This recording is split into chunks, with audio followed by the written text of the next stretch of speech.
안녕하세요, 한풀이물리입니다. 6월 모평 물리 1 18번 문제 가지고 왔습니다. 다 같이 풀기 전에 스스로도 한번 천천히 읽어보시고 그 다음에 영상 재생해주세요. 네, 읽어보셨죠? 팁부터 드릴게요. 이 문제는 수평 구간 AB에서는 물체의 같은 크기의 일정한 힘이 운동 방향의 반대 방향으로 작용한다 라고 되어 있어요. 이런 경우 R자임이 일정하니까 물체의 가속도가 일정하고 직선 운동 중이죠. 그래서 등가속도 직선 운동을 하게 되고요. 그러면 시간이 얼마나 변하느냐에 따라서 수평면에서는 속도 변화량이 그대로 비례해서 변화하게 됩니다. 그 다음 여기 등가속도 직선 운동이라고 했으니까 두 가지 특징이 있을 수 있는데요.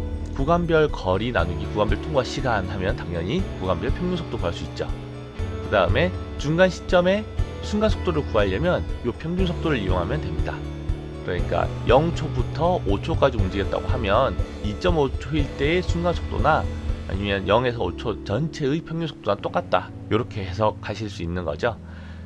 그 다음에 중간 시점의 순간 속도에다가 플러스 마이너스 해서 가속도 곱하기 통과 시간의 절반 해주면 구간을 처음 들어올 때의 속도나 구간을 끝으로 나갈 때의 속도, 각각의 순간 속도들을 계산할 수 있어요.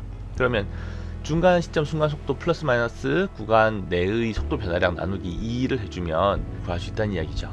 구간 시작 속도랑 구간 끝 속도를 손쉽게 구할 수 있는 방법이에요.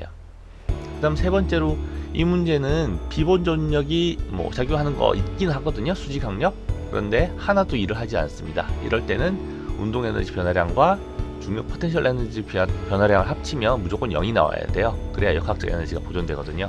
요 세 가지만 가지고도 문제가 풀려요. 한번 풀어볼게요.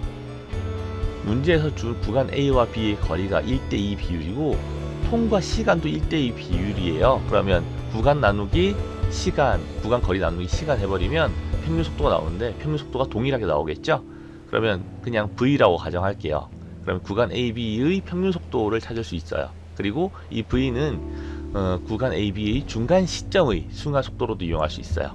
구간 B의 평균 속도부터 한번 가볼게요. 구간 B의 평균 속도가 V라고 그랬죠? 그럼 이건 구간 B의 중간 시점 속도 V가 되고요.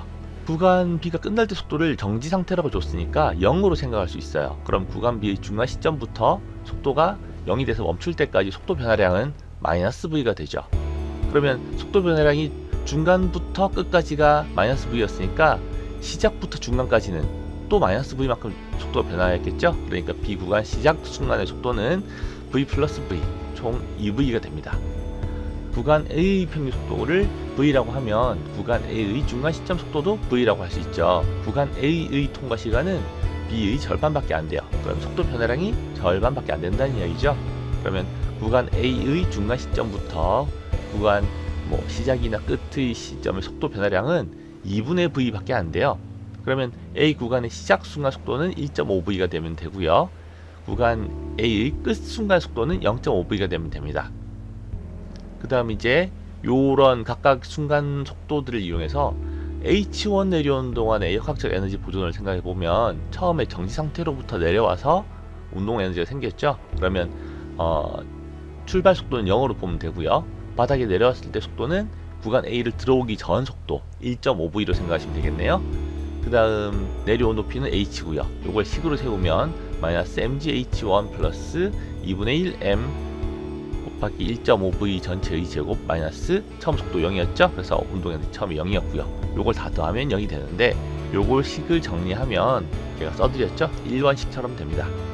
그러면 H2를 내려오는 동안에 역학적 에너지 보존을 생각해주면 되죠. 역시 H2를 내려오고 있으니까 마이너스 mgh2만큼의 포텐셜 에너지 감소량이 있고요. 그 다음에 운동 에너지 변화량은 구간을 처음 들어올 때 속도가 2V, 구간을 끝낼 때 속도가 0이니까 요걸 반영해서 운동 에너지 변화량 정해주면 식 2번을 세울 수가 있어요. 그럼 식 1번 나누기 식 2번을 해버리면 계산이 좀 길긴 하겠지만 그걸 다 계산했다 치면 3 나누기 5, 5분의 3이 되겠네요. 그럼 답은 2번이 됩니다. 이 문제는 구간 A, B의 각각의 순간 속도들, 시작 순간, 끝 순간의 순간 속도들을 얼마나 잘 찾아내느냐 하고 요걸 운동 에너지, 역학적 에너지, 포텐셜 에너지 사이의 관계를 이용해서 에너지 보존을 식을 잘 세워서 정리할 수 있느냐를 가지고 푸는 문제였습니다. 수고하셨습니다.